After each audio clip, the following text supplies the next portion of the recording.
He had something to say with his work, with his theater company, with the choices he made. Did you know that 10 years after their passing, the children of these legendary actors are confirming shocking rumors?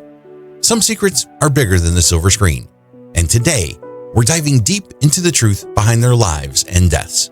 Number 20, Philip Seymour Hoffman. The world was left in shock when Philip Seymour Hoffman was found dead in his New York apartment. But what was the true cause behind this tragedy? The film and theater world is mourning the death of actor Philip Seymour Hoffman at his New York home. His body was found after a friend called emergency services. Police say he apparently died of a drug overdose. Hoffman made his names in the 1990s in films including Boogie Nights and The Big Lebowski, before winning the Best Actor Oscar for his 2005 portrayal of writer Truman Capote. Throughout his career, Hoffman featured in independent films as well as Hollywood blockbusters such as Mission Impossible 3. His last role was in the Hunger Games series of films. Hoffman's family called his death tragic and sudden. In 2013, Hoffman told celebrity news website TMZ that he sought treatment for drug abuse. He told the website he had used prescription drugs and briefly heroin before seeking help. I don't know how the hell I'm going to do this at all. Number 19, Sarah Marshall. Behind her dazzling career, Sarah Marshall fought a battle no one expected. What was the hidden story behind her final years? Tony-nominated British actress Sarah Marshall has died at the age of 80. Best known for her stage work, Marshall received a Tony Award nomination for her role as Rusty in the 1959 Broadway production of Goodbye Charlie.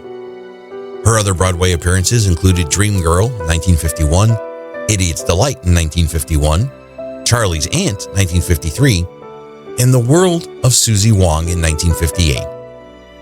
She made her feature film debut opposite Paul Newman and Joanne Woodward in an adaptation of William Faulkner's The Long, Hot Summer in 1958. The following year, Marshall won a New York Drama Critics Award for her role as Bonnie D. Ponder in The Ponder Heart, also on Broadway. She also appeared on the TV show Star Trek, playing Dr. Janet Wallace, a former love interest of Captain Kirk. Her other TV credits include Alfred Hitchcock Presents, 77 Sunset Strip, The Fugitive, and Ironside. She died on Saturday in Los Angeles after a long battle with cancer. Her daughter-in-law, Trixie Flynn, confirmed to The Hollywood Reporter. She is survived by her husband, actor Carl Held, Flynn, her son Timothy, 4 grandchildren, and half-sister Anne. Number 18, Christopher Malcolm. Did you know this beloved actor's final project had opened just days before his death? The timing left fans wondering if his passing was coincidence or fate. Having played Brad Majors in the original production of The Rocky Horror Show in 1974 and co-produced the 1990 West End revival, he then took charge of producing all productions of Richard O'Brien's much-loved musical Around the World. He starred in films such as The Empire Strikes Back, Labyrinth, and Highlander. His death at age 67 was confirmed by his daughter Morgan Lloyd Malcolm on Twitter, who wrote, "Today the world lost a beautiful, brilliant man." She added, "He left peacefully and with dignity. He will always be my hero."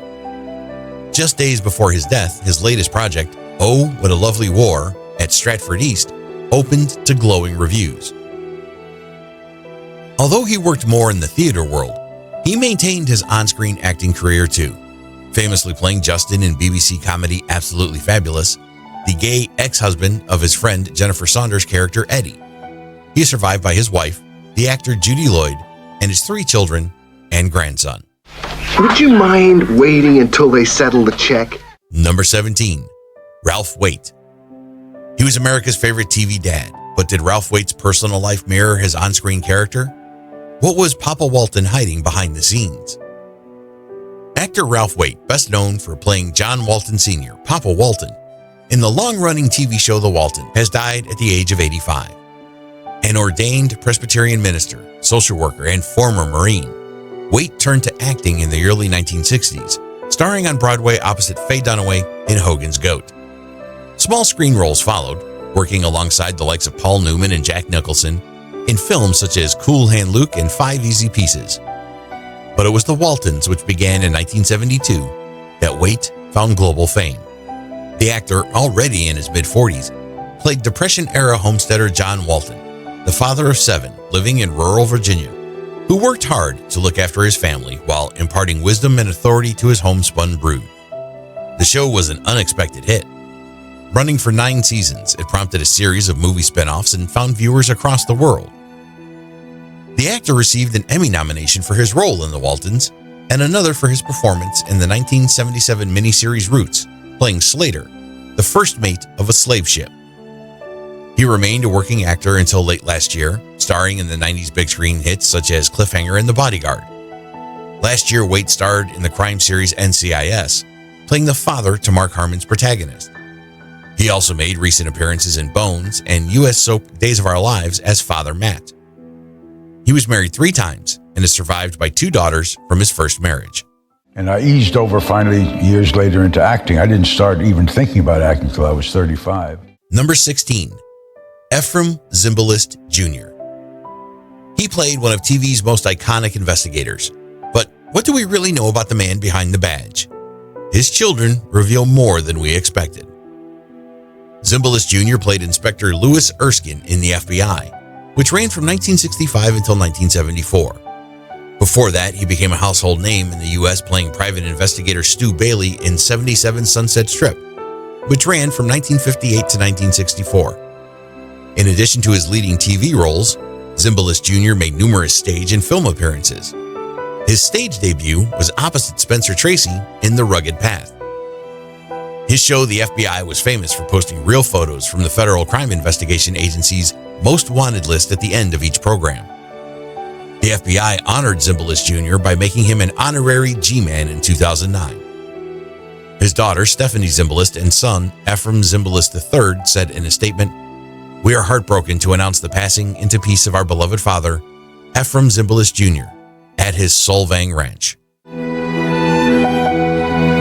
Number 15, Mickey Rooney. He was Hollywood's biggest star, but his family confirms what fans have long suspected: Mickey Rooney's life wasn't as glamorous as it seemed. Mickey Rooney, the child actor who became the world's top box office star, has died aged 93. Born in Brooklyn, he began his career aged 18 months in his parents' vaudeville act, Yule and Carter, and continued filming right until the end. In a film and musical career spanning 9 decades, Rooney was nominated for 4 Academy Awards and received 2 special Oscars for his body of work. By 1965, Mickey Rooney's 200 films had earned more than $3 billion. Rooney was married 8 times, including a first marriage to screen beauty Ava Gardner. He separated from his last wife, Jan, in 2012. They married in 1978. Initially named Joe Yule Jr., he was barely 6 years old when he had his first film role as a cigar-smoking adult in Orchards and Ermine. In 1937, the actor took the part of Andy Hardy in the film A Family Affair.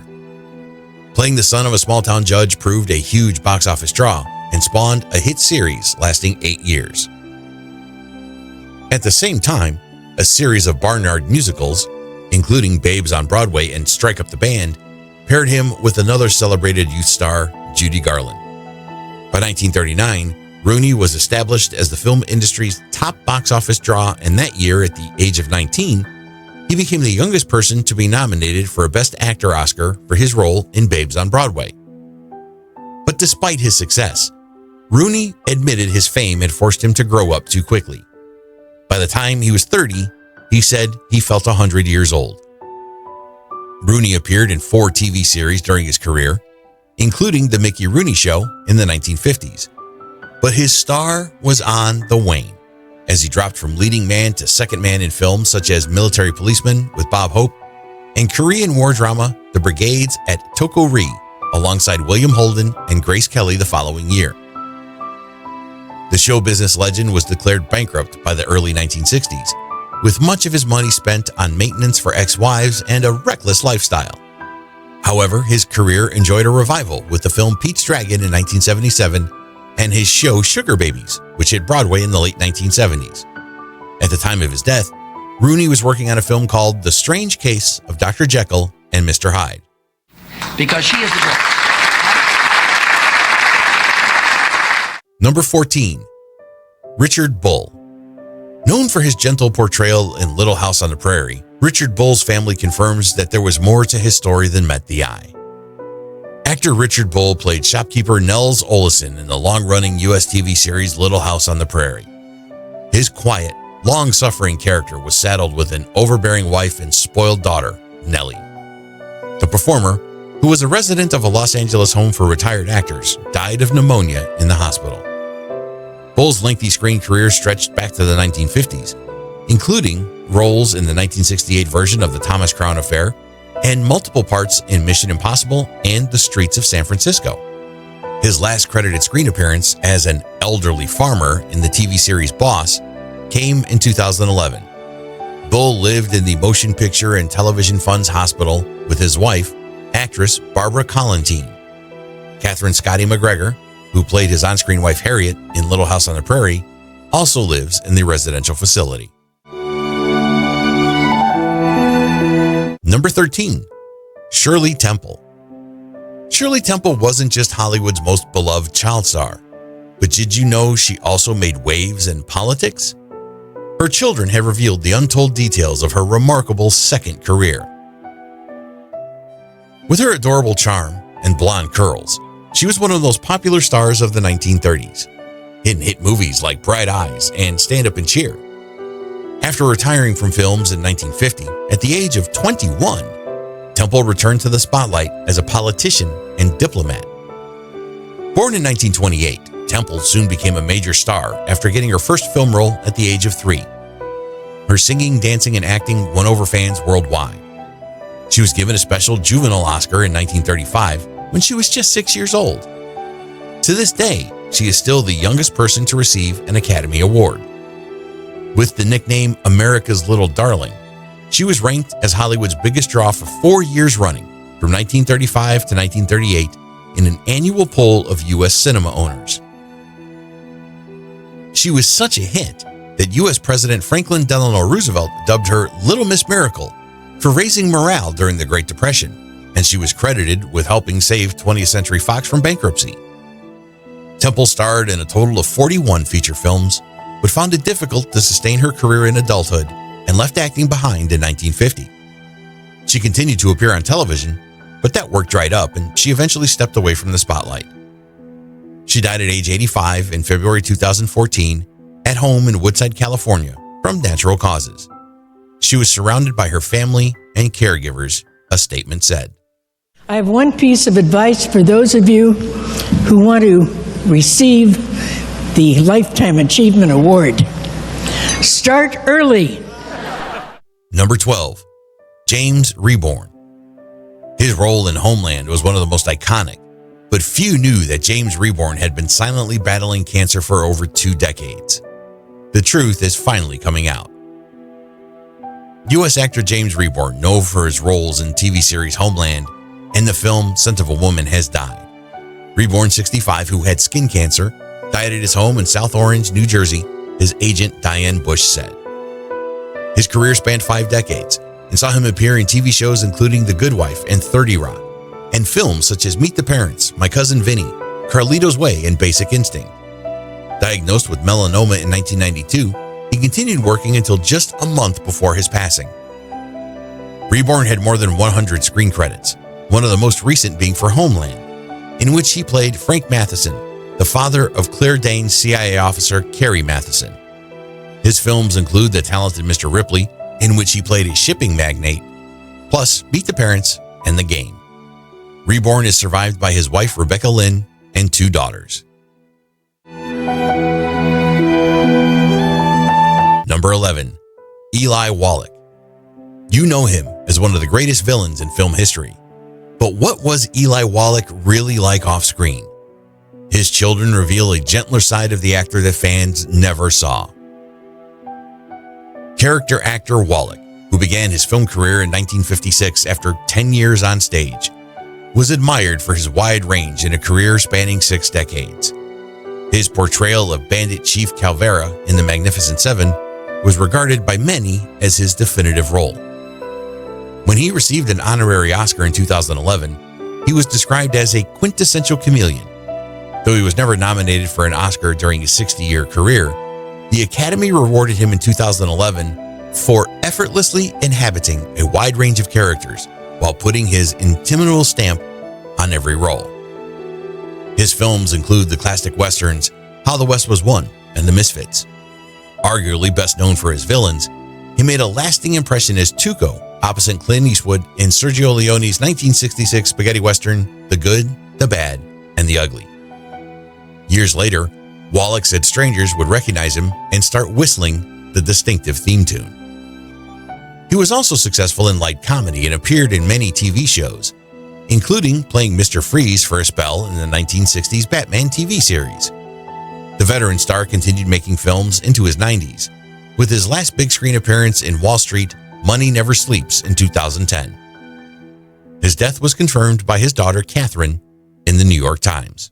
A look can speak pages, whereas on the stage it's a verbal medium. Number 10. Lauren Bacall. She was the epitome of old Hollywood glamour, but Lauren Bacall's final years were far from the limelight. What really happened to this legendary star? Her Hollywood career spanned 7 decades, with a memorable debut aged 19 opposite her future husband, Humphrey Bogart, in To Have and Have Not. More than 50 years later, The Mirror Has Two Faces earned her a Golden Globe Award and an Academy Award nomination. Born in Brooklyn, New York in 1924, she went on to become one of cinema's biggest stars, best known for her husky voice and smoldering looks. Bacall collected an honorary Oscar in 2009 in recognition of her central place in the golden age of motion pictures. She died at age 89 after suffering a major stroke at home in New York. The theater has given me an opportunity to do things that I never would have been given an opportunity to do. Number 9. Malcolm Tierney.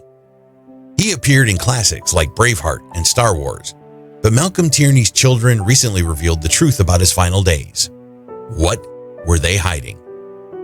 Screen and stage actor Malcolm Tierney, who played roles in Braveheart and Lovejoy, has died at the age of 75.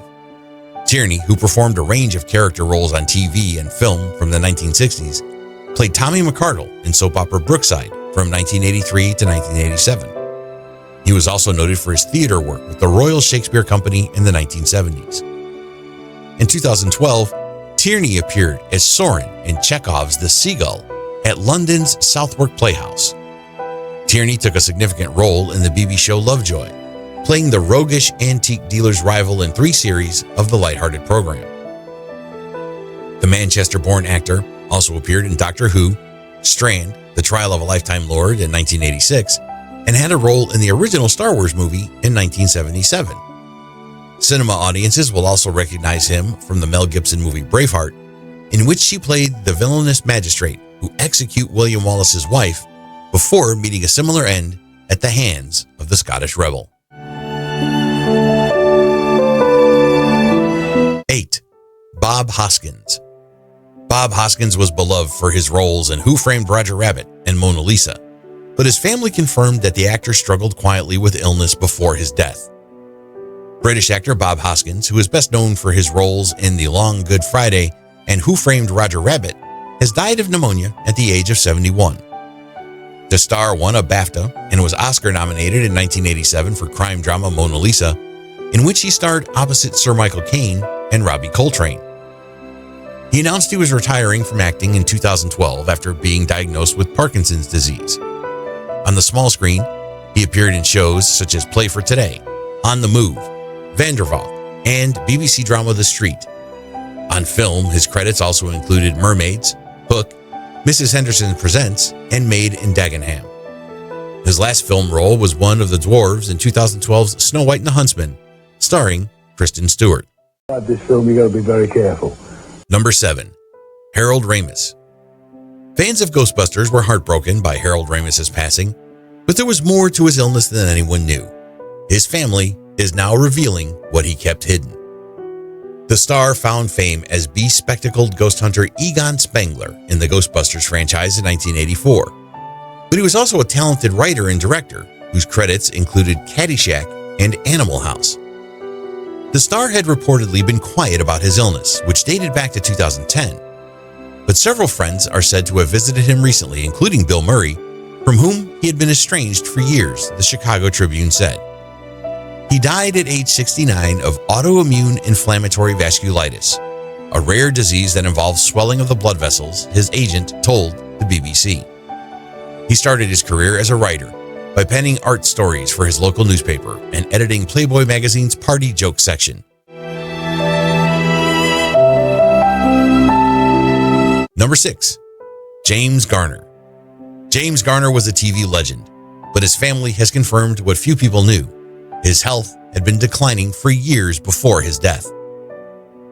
James Garner, the U.S. star of hit TV series The Rockford Files and Maverick, and films including The Great Escape, has died at home aged 86.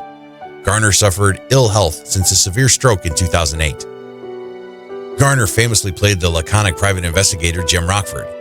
He won an Emmy for the role in 1977 and starred in 122 episodes of the hugely successful show from 1974 to 1980. He returned to it in the 1990s with 8 Rockford Files TV movies. Another role as the poker-playing Brett Maverick in the Western comedy was also a hit with TV viewers, running for 60 episodes from 1957 to 1962. It ran again for another 18 episodes from 1981 to 1982. The actor went on to be Oscar-nominated for Best Actor in 1986 for the romantic comedy Murphy's Romance, co-starring Sally Field, in which he played a small-town pharmacist. Acting began for Garner when he landed a non-speaking role in the 1954 Broadway production of The Caine Mutiny Court-Martial. It starred the eminent Henry Fonda, who was closely studied by his young cast member.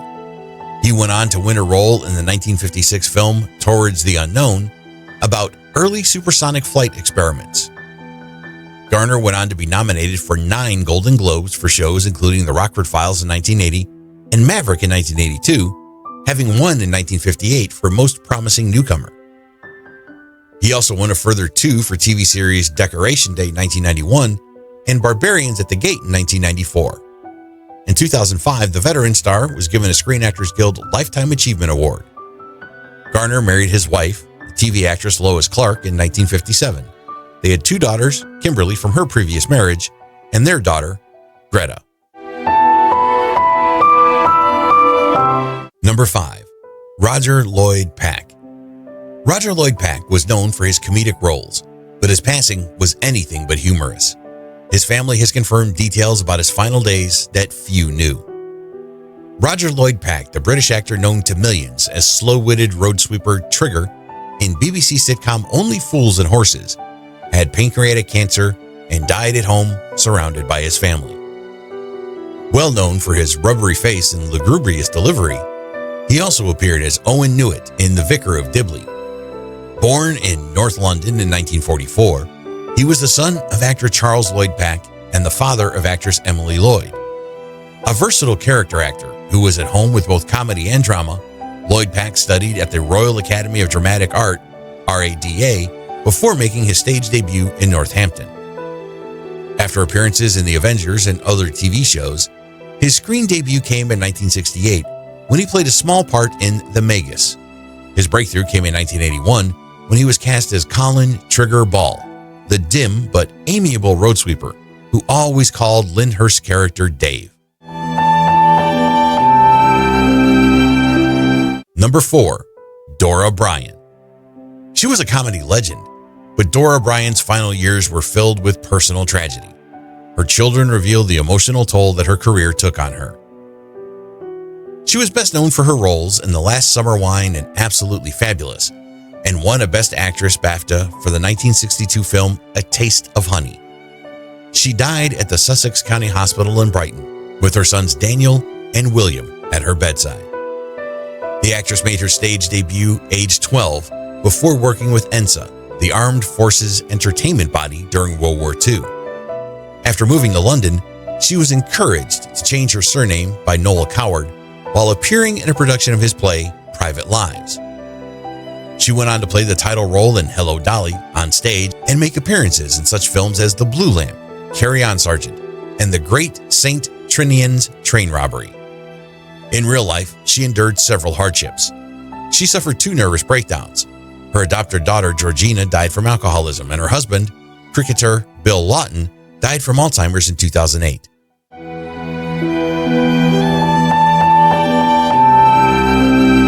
Number 3. Sid Caesar. Sid Caesar was a comedic genius, but the man behind the laughs had a dark side. His children have finally spoken out about the personal struggles he kept hidden. Mel Brooks and Woody Allen are among those who have paid tribute to veteran U.S. comedian Sid Caesar, who died on Wednesday, age 91. Caesar, who has been credited with inventing TV sketch comedy, was a major influence on Brooks, Allen, and Carl Reiner, who all worked with him. Caesar won an Emmy for Your Show of Shows in 1952, and the series came to an end in 1954 after 160 episodes. Months later, he returned with Caesar's Hour, a one-hour variety show which briefly achieved similar cult success, paving the way for comedy stalwarts such as Saturday Night Live. By the age of 30, success was taking its toll, and Caesar was addicted to pills and alcohol. He was also prone to terrible fits of temper, with the New York Times recalling how he once dangled Mel Brooks from an 18th floor window until colleagues restrained him. Caesar's Hour success was short-lived, and the show was canceled in 1957. In the late 1950s and early 60s, he began to fall out of favor with the public. Among British audiences, he is perhaps best remembered as Coach Calhoun in the film Grease, but at this stage, his health was at an all-time low, reportedly spending 4 months in bed. After collapsing backstage during a performance of Simon's The Last of the Red Hot Lovers, he was persuaded to give up alcohol and barbiturates. He had been ill for about a year before his death, according to Reiner. His wife, Florence, whom he married in 1943, died in 2010. He leaves a son, 2 daughters, and grandchildren.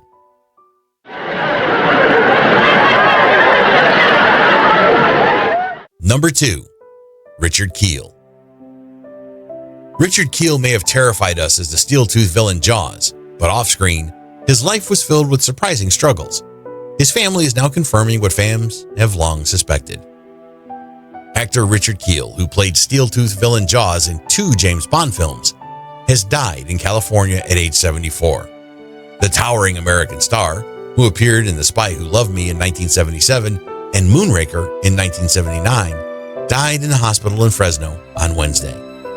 The 7'2" actor also appeared in the sports comedy Happy Gilmore, starring Adam Sandler in 1996. Keel made his name as cable-chomping henchman Jaws opposite Roger Moore as 007. Sir Roger said he was totally distraught at the death of his co-star. "We were on a radio program together just a week ago," said the former Bond star, adding, "I can't take it in." Number 1. Robin Williams. The world was heartbroken when Robin Williams left us, but his family's recent revelations about his final months reveal even deeper layers to the beloved star's struggles. Williams was famous for such films as Good Morning Vietnam and Dead Poets Society, and won an Oscar for his role in Good Will Hunting. His publicist said he had been battling severe depression. In the past, he had talked and even joked about his struggles with alcohol and drugs.